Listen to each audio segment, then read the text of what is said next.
Así que esta es clase repetida para la mayoría de ustedes. Vamos a repasar los conceptos que tienen que saber y que tenemos que tener claro para emprender pues todo el camino que les viene ahorita con neurociencias y neuroanatomía. Me presento para los que no me conocen, yo soy la doctora Estefanía Robles, docente de la Cátedra de Histología y Embriología, y hoy estoy aquí con el gran compromiso de suplir a la profesora Margarita en la clase de Histología del Sistema Nervioso para Neuro. Vamos a trazarnos tres objetivos principales en la clase de hoy, que es básicamente dar un repaso de lo que ya vimos en histología el año pasado. Vamos a tratar de comprender cuál es la estructura histológica del sistema nervioso, tanto central como periférico. Vamos a relacionar esta estructura con la función porque lleva a cabo los diferentes estadios o estructuras del sistema nervioso, y vamos a reconocer este sistema como uno de los más diversos desde el punto de vista celular, porque si bien se acuerdan, pues está bastante dividido y subdividido todo lo que, como lo vamos a ir viendo, desde lo más macro a lo más micro. Recordar que el sistema nervioso, desde el punto de vista embriológico, viene del ectodermo. Desde el punto de vista morfológico lo podemos dividir como su estructura celular principal, que es la neurona y la neuroglía, y desde el punto de vista funcional, cuyo objetivo es la comunicación o ser ese intermedio entre la parte externa y la parte externa, o el medio ambiente y el interior con el exterior. Eso es básicamente lo que hace el sistema nervioso, en mayor y menor grado, por supuesto. Como todo, desde el punto de vista histológico, tiene un parénquima y tiene un estroma. En el sistema nervioso central, el parénquima son las neuronas y el estroma va a ser la neuroglía. Cuando nosotros, déjenme poner aquí el puntero.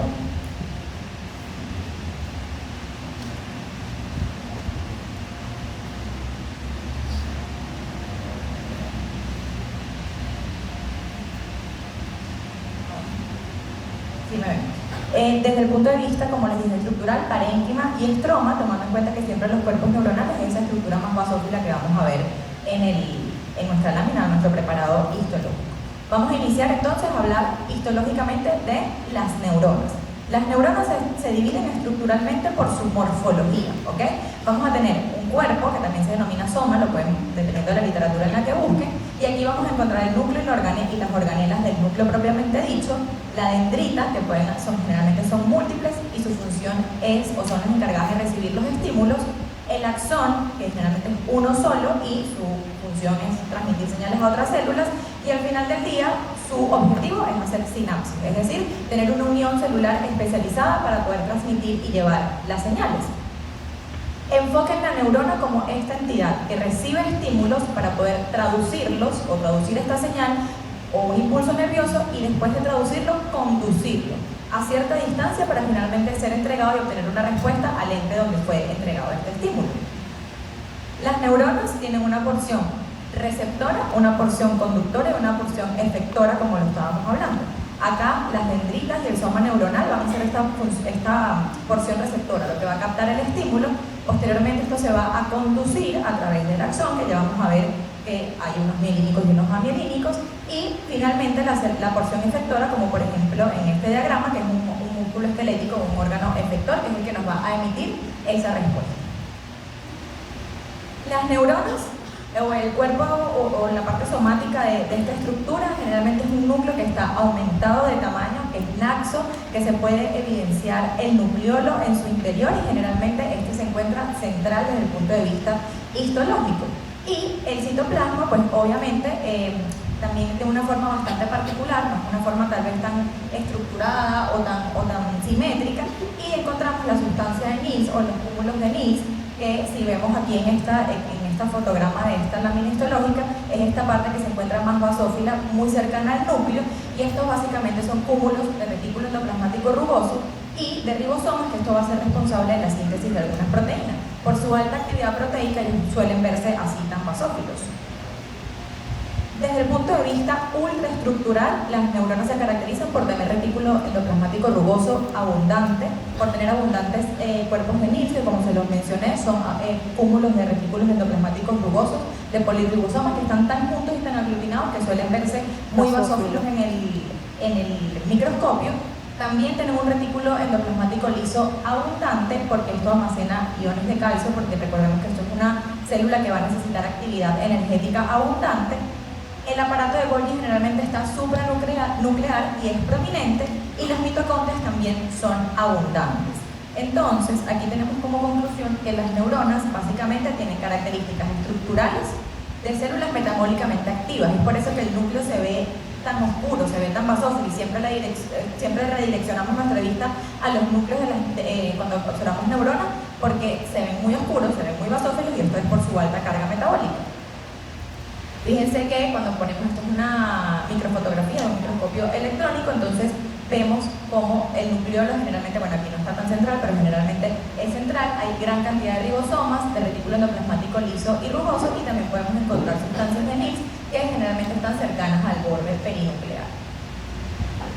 Dejando parte del núcleo neuronal, hablando ya del citoesqueleto, aquí lo que va a abundar son microtúbulos, neurofilamentos y microfilamentos, que van a ser ese componente estructural del citoesqueleto neuronal. Y en cuanto a las dendritas, hacemos yo trato de dividir todo como en checklist, así me gusta a mí aprenderme las cosas. Entonces, lo que veo que tiene, le voy poniendo si lo tiene, y eso es lo que vamos a hablar de las dendritas. Representan la gran superficie receptora de las neuronas. Son varias por neurona, no es una dendrita por neurona, en muy pocos casos no lo soy. Básicamente van de más a menos, van haciéndose más gruesas a medida que están más cerca del núcleo, y luego posteriormente se van haciendo más delgadas, y estas poseen algunas espinas o prominencias en sus terminaciones que dan como la forma característica de lo que son las dendritas. Tienen una capacidad integrativa, ellas pueden recibir impulsos de diferentes estímulos, y al final ellas lo van a centralizar para poder conducir una sola señal. Ellos son los que hacen la conducta del todo o nada, es decir, transmiten el estímulo o simplemente no lo transmiten. Hay poco retículo endoplasmático rugoso en estas porciones, son altas en mitocondrias, altas en microtúbulos, y tienen abundantes neurofilamentos paralelos. El impulso nervioso desde las dendritas es centrípeto, es decir, desde la periferia hacia el centro. El axón, ya dejando las dendritas atrás, el axón es único, excepto, o sea, todas las neuronas tienen axón, excepto, y esto es spoiler, pregunta de examen, excepto en las células amacrinas. Y las células amacrinas no tienen axón, ¿por qué? Porque ellas están específicamente en la retina, y sus funciones son muy cortas, o sea, son muy locales. Generalmente es para hacer alguna función específica de algún fotorreceptor, disminuir la cantidad de luz que entra al ojo, o aumentar la cantidad de luz que entra al ojo, por ejemplo. Entonces, por ser su función local, no necesitan axón, entonces por eso son la única célula que no tiene axón. Nacen del cono, ya dejando las células amacrinas atrás, los axones nacen de un cono axónico que generalmente viene de la dendrita principal, son súper más largos que las dendritas, tienden a tener colaterales y no poseen cuerpos de NIS, ni tampoco tienen aparatos de Golgi, y es por eso que la actividad metabólica de los axones es mucho menor a la del núcleo y la parte dendrítica de la neurona.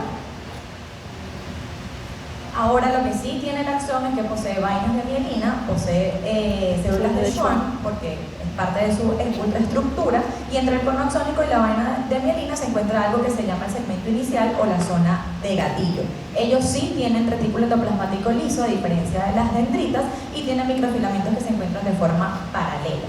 El impulso nervioso en el axón es completamente contrario al de las dendritas, y ya no es centrípeto, sino es centrífugo, es decir, va del centro a la periferia. El transporte axónico lo podemos dividir en dos, según la dirección de ese impulso, ya sea anterógrado o sea retrógrado. Si el impulso es anterógrado, va del soma a la telodendria, y generalmente aquí lo que se utiliza son vesículas de transporte o macromoléculas. Y si es retrógrado, entonces va del terminal del soma hacia el centro, y aquí entonces vamos a utilizar también igual proteínas de neurofilamentos, microtúbulos y enzimas. Generalmente en el transporte retrógrado está más asociado a los materiales endocitados.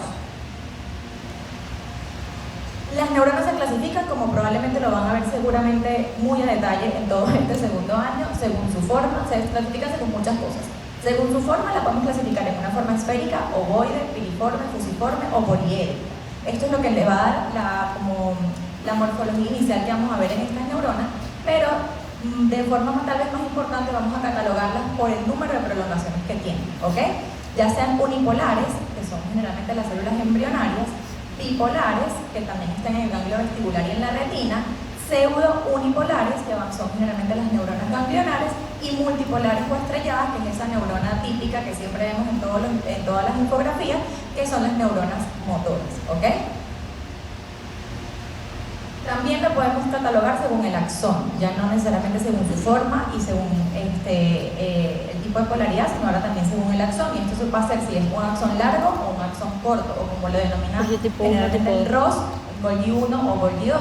Si es un axón largo, esto es porque abandona la sustancia gris y no se encuentra allí, y el axón corto o Golgi tipo 2 más bien está en la sustancia gris, que es donde se encuentra, y tienen una característica específica, y es que generalmente son amielínicos. La ubicación de estas neuronas, de estos axones, generalmente es en las neuronas de la granulosa. También las podemos clasificar según su función, las neuronas sensoriales, motoras o las interneuronas. Las neuronas sensoriales son las que van a recibir el impulso, ya sea desde el exterior o desde el interior, a través de las dendritas, y estas lo van a llevar directamente al sistema nervioso central. Las neuronas aferentes entra, eferentes sale. Mi mnemotecnia es que exit, entonces todo lo que tiene eferente sale, va a conducir el impulso entonces desde el sistema nervioso hacia la periferia, ya sea órganos o motoneuronas efectoras, y las interneuronas son las que están ahí en el in-between, están dentro del sistema nervioso central y se llaman también neuronas integradoras o interconectores. Bien, dejando ya neuronas atrás, vamos a hablar entonces ahora de la neuroglía. La neuroglía tiene diferentes funciones, pero principalmente el objetivo es ser ese medio de buffer o ese medio de sostén para todas las estructuras que están en el sistema nervioso central, ¿ok? Entonces, cuando ustedes lean neuroglía, imagínense que es el soporte mecánico de todas las células del sistema nervioso, y básicamente no solamente nos sirven de sostén, sino que también van a tener, como les dije, son como un buffer, sirven de aislamiento eléctrico, ¿ok? Para los somos neuronales y para las prolongaciones a través de la mielina, que ya vamos a hablar un poquito más adelante, y sirve como mecanismo de intercambio metabólico entre los vasos sanguíneos y las diferentes neuronas del sistema nervioso central.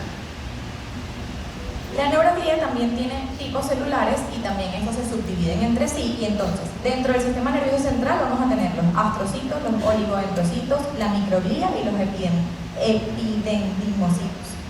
Básicamente los astrocitos, que es de los que vamos a hablar ahorita, se dividen en protoplasmáticos y fibrosos. Nosotros siempre decimos en histología que los astrocitos son las estrellas del sistema de la neuroglía porque su forma es especulada y pues asemeja una estrella. Tenemos los oligodendrocitos, la microglía y el epéndimo. Los astrocitos protoplasmáticos, que les dije que se dividían en dos, los astrocitos en forma general, básicamente van a tener prolongaciones gruesas y ramificadas. Al final de estas espículas o de estas prolongaciones tienen algo para sujetarse, que son los piedicelos o los pies ensanchados, y esto va a adosarse a los somas neuronales, ¿ok? O a los vasos sanguíneos o a la vía madre, dependiendo de cuál vaya a ser la función de ese astrocito. Son de núcleos bastante grandes, son centrales, y el citoplasma de los astrocitos suele ser granular. ¿Dónde están los astrocitos protoplasmáticos? En la sustancia gris, también es pregunta de esto. A su vez, entonces, ya no los protoplasmáticos, sino los astrocitos fibrosos son también prolongaciones largas, pero a diferencia de los protoplasmáticos, que eran prolongaciones rugosas, estas son prolongaciones lisas. No están ramificadas y el citoplasma, al igual que los protoplasmáticos, es granular, ¿ok? Esto también se une a los vasos sanguíneos y, a diferencia de estar propiamente en la sustancia gris, que está en la sustancia blanca, en todo lo que es la periferia del sistema nervioso central, está altamente inmiscuido en lo que son los procesos cicatriciales y además forman parte importante de lo que es la barrera hematoencefálica. Que si no lo sabían, la barrera hematoencefálica está formada básicamente por capilares continuos, células endoteliales, que es lo que llamamos las fases ocludens, que es lo que hace pues, ese borde de la barrera hematoencefálica, diferentes láminas basales y una glía perivascular limitante, que va a ser los astrocitos. ¿Cuáles? Muy bien. Fíjense que aquí está la neurona, aquí están las células gliales y el espacio subaracnoideo, fíjense los vasos sanguíneos y cómo las células de la glía lo sostienen. Siendo entonces, como les dije, no solamente el buffer desde el punto de vista de amortiguación eléctrica a los impulsos eléctricos, sino también como esa sustancia de sostén de todas las células que rodean el espacio del sistema nervioso central. Dejando los astrocitos atrás, pasamos a las segundas células de la neuroglía, que son los oligodendrocitos. Los oligodendrocitos tienen menor tamaño, tienen escasas prolongaciones, son muchísimo más cortas que los astrocitos, de hecho no parecen una estrella y por eso no los identificamos así. no son tan dramáticos desde el punto de vista visual. El citoplasma ya no es granular, a diferencia de los astrocitos. Ya es un citoplasma que es denso, que tiene mucha actividad celular, por lo tanto tiene abundantes ribosomos, abundantes retículo endoplasmático rugoso y liso. Tiene obviamente un aparato de Golgi grande al ser una célula que requiere mucha actividad metabólica, al igual que mitocondrias.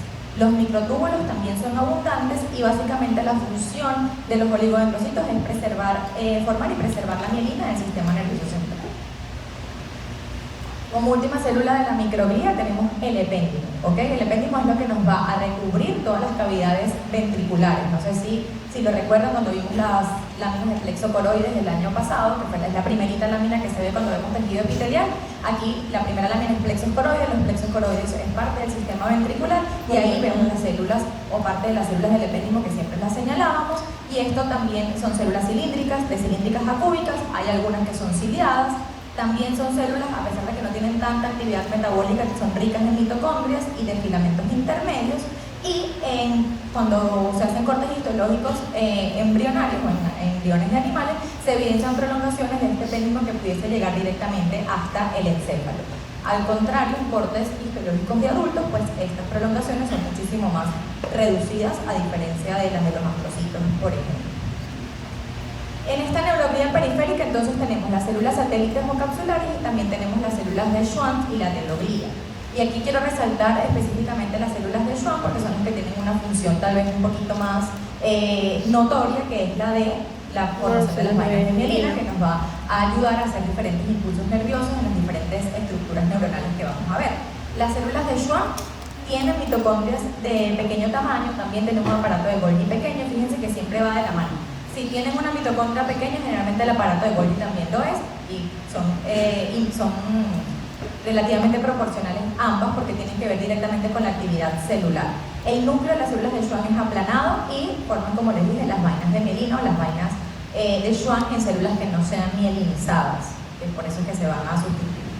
En estas células satélites o anfisitos, que también se denomina, pero células satélites es como aparece en la mayoría de las literaturas, son células aplanadas que tienen generalmente aspecto epitelial y esto es lo que su función es básicamente envolver los somas ganglionales.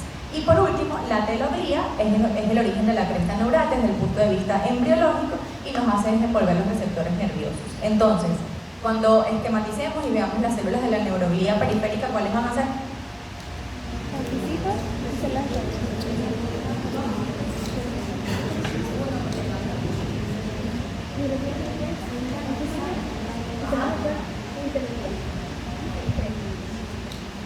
Bien, ¿dudas hasta el sistema nervioso central?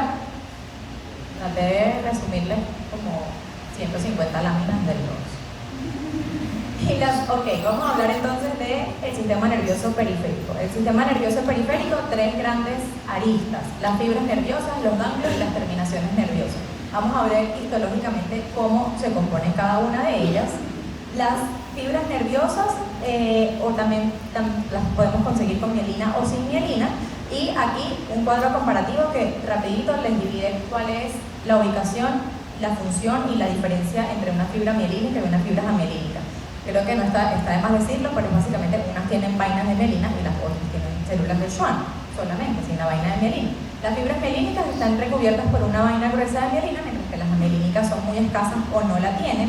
La conducción cuando es una fibra mielínica es saltatoria porque va de uno en uno, no es corrido y por lo tanto al ser saltatorio es más rápido, llega más rápido al otro lado, mientras que si no tiene la vaina de mielina pues la conducción es muchísimo más lenta. Fíjense, la velocidad de conducción es considerablemente menor.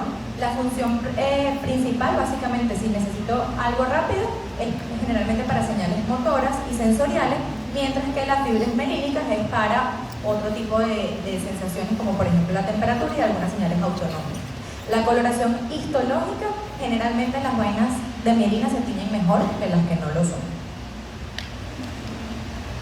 A nivel de los ganglios, dejando atrás las fibras de mielina, hablando de los ganglios como parte del sistema nervioso periférico, son agregados neuronales del cuerpo que están fuera del sistema nervioso central, y esto es como la palabra clave cuando hablamos de los ganglios.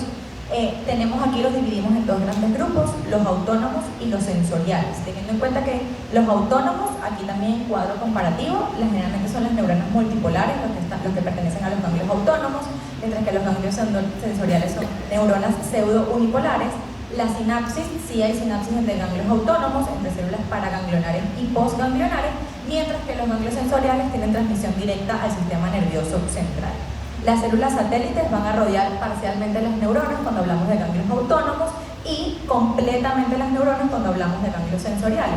La función es el control involuntario de órganos efectores de la función de los ganglios autónomos, mientras que la función de los ganglios sensoriales es la transmisión de información sensorial directamente al sistema nervioso central. Hablamos que ambos están fuera del sistema nervioso, pero los ganglios autónomos se encuentran cerca de la cadena sináptica o de lo que llamamos órganos diana, del órgano parasimpático, y los ganglios sensoriales se encuentran en las raíces dorsales de los nervios espinales. Aquí, como punto clave, como siempre les decimos, tratar de hacer una asociación entre lo que leemos y el impacto clínico que tiene. Cuando tenemos, por ejemplo, una alteración de los ganglios autónomos, estos generalmente pueden estar implicados en patologías como disautonomías, mientras que los ganglios sensoriales, si tenemos alguna alteración, estos generalmente se encuentran en neuropatías periféricas. Las terminaciones nerviosas, como bien saben, pueden ser libres o pueden ser encapsuladas, que esto es otra parte del sistema nervioso periférico, teniéndolas encapsuladas que obviamente están envueltas, son circunspectas y generalmente estos transmiten estímulos sensoriales, a diferencia de las terminaciones nerviosas libres. Hablando de terminaciones nerviosas, entonces de aquí salimos del sistema nervioso periférico y empatamos con sinapsis, que básicamente si lo hacemos como un concepto generalizado son puntos de transmisión de impulsos nerviosos que va entre una célula presináptica, que es una neurona, y una célula postsináptica, que puede ser otra neurona o una fibra muscular, una célula, una glándula o algo que me vaya a generar un efecto. La sinapsis es igual que las neuronas, la clasificamos por todo, por 1000 cosas. La sinapsis, entonces, según su forma de transmisión, la vamos a clasificar en sinapsis eléctrica, sinapsis química, o se utiliza o no utiliza neurotransmisores. La sinapsis eléctrica, básicamente lo que nos habla es de un movimiento de iones, de cargas positivas y de cargas negativas. Las sinapsis químicas son las más frecuentes y las que utilizan neurotransmisores, pues obviamente, como su nombre lo indica. Morfológicamente también se divide o se estudia la sinapsis. Si vamos a tener una neurona presináptica, fíjense que tenemos los neurotransmisores, en este caso es un tipo de sinapsis por neurotransmisor, tenemos el espacio sináptico y posteriormente tenemos la neurona postsináptica. Básicamente cuando les manden a esquematizar la sinapsis, eso es lo que siempre tienen que poner: neurona presináptica, el espacio, y la neurona postsináptica con, ya sea si va a ser eléctrica porque utiliza canales iónicos, o por neurotransmisor si utiliza neurotransmisores.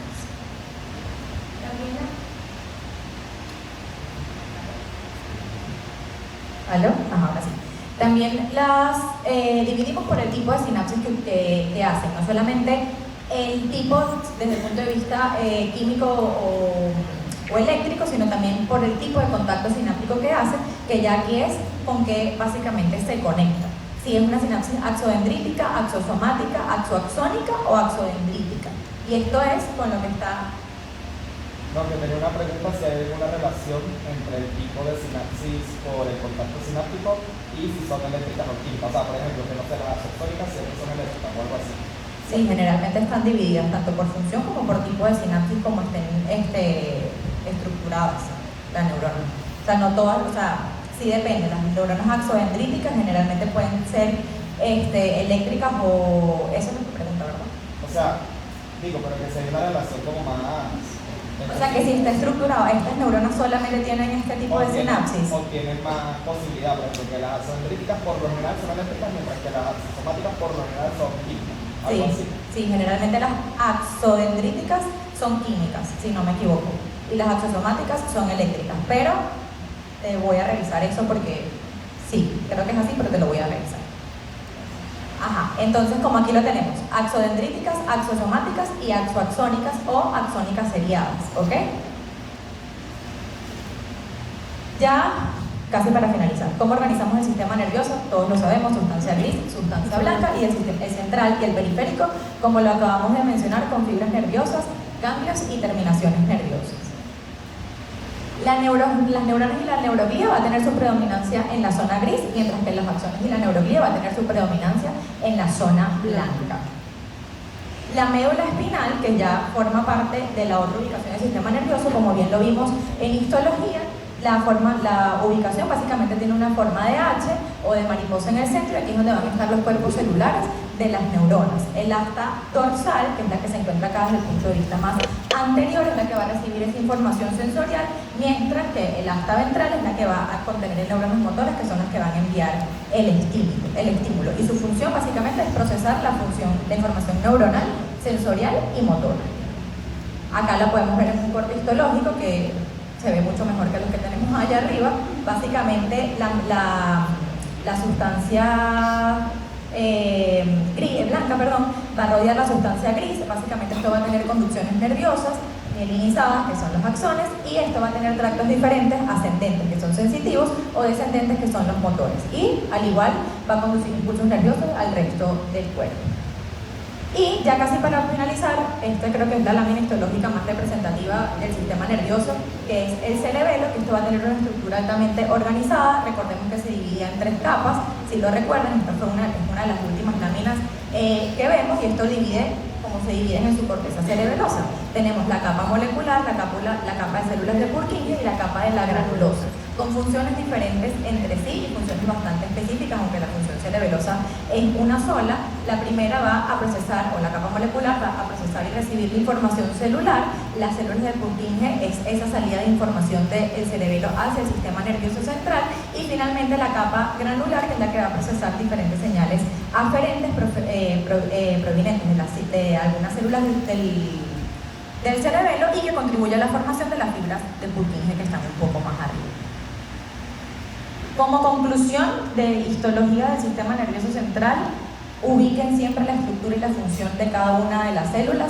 El sistema nervioso es un sistema que tiene demasiada variedad celular, y que cada célula tiene una función en específica, y que todo tiene una relevancia clínica, y que si hay alguna alteración en alguna de la morfología o función de estas células, vamos a tener un impacto probablemente con alguna patología, como por ejemplo el acúmulo de cuerpos de Nilsson en enfermedades como el Alzheimer o como el Parkinson, que está, la ausencia de cuerpos de Nilsson como en enfermedades como el Parkinson y el Alzheimer. Entonces siempre a todo búsquenle como una contraparte clínica. Y ya para finalizar con esta frase, que realmente todo lo que hagan de aquí en adelante en su formación es una oportunidad para crecer, aprender y marcar la diferencia, y lo que se dediquen hoy va a ser igual al éxito que van a tener mañana. Muchas gracias por todo.